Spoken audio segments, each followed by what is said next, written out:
حياتي أنا نساها الهنا ودمعي بسم اللہ الرحمن الرحیم۔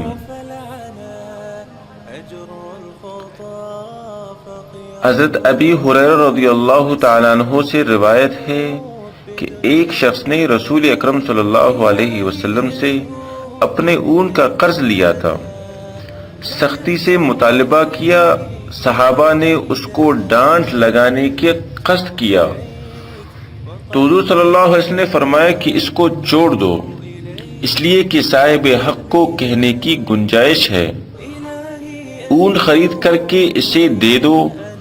صحابہ نے عرض کیا، ہم اس عمر کا اونٹ نہیں پاتے، مگر اس سے افضل یعنی آپ نے اس سے جو اونٹ قرض لیا تھا وہ چھوٹا اور کمزور تھا، اور یہ بڑا اور فربا ہے یعنی صحت مند ہے۔ حضور صلی اللہ علیہ وسلم نے فرمایا، اسی کو خرید کر اس کو دے دو، اس لیے کہ تم میں بہتر شخص وہ ہے جو قرض کی ادائیگی میں بہت اچھا ہو۔ اللہ اکبر، نبی کے اخلاق تو اعلیٰ ہی ہوتے ہیں، اور اس واقعے سے آپ صلی اللہ علیہ وسلم کی فراخ دلی کا صحیح پتہ چلتا ہے۔ نبی کا ادب و احترام بھی فرض ہے، مگر اس نے اس کا لحاظ نہیں کیا۔ اس شخص سے حضور صلی اللہ علیہ وسلم نے ایک اونٹ قرض کے طور پر لیا تھا، وہ حضور کے پاس آیا اور اپنے حق کا تقاضا ادب سے نہیں کیا بلکہ سختی سے کیا، حالانکہ حضور کی شان میں حق تلفی کا تصور تک نہیں کیا جا سکتا۔ ظاہر ہے کہ اس کا یہ غیر مہذب طریقہ حضور کی شان و عظمت کے منافی ہے۔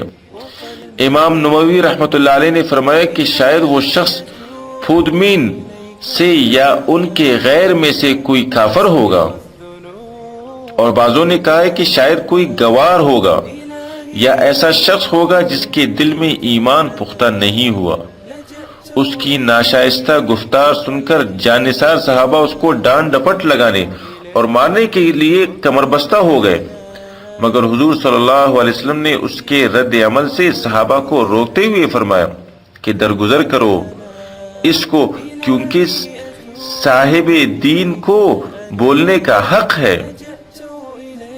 ابن الملک رحمۃ اللہ علیہ نے کہا کہ اس سے معلوم ہوتا ہے کہ جس کا کسی پر قرض آتا ہو اور وہ اس کے ادا کرنے میں ٹال مٹول کرے تو قرض دینے والے کو اس کی اجازت ہے کہ قرضدار سے گلہ شکوہ کرے اور اس کو حاکم کے پاس لے جائے اور اس پر غصہ کرے، بلکہ بعض حضرات کہتے ہیں کہ صاحب حق اپنے حق کے واسطے بوقت ضرورت قرضدار کو قید بھی کروا سکتا ہے۔ بہرحال صاحب حق کو بولنے کا جواز جو حدیث سے ثابت ہوتا ہے، اس سے یہی مراد ہے جو ابن الملک نے بیان کی ہے۔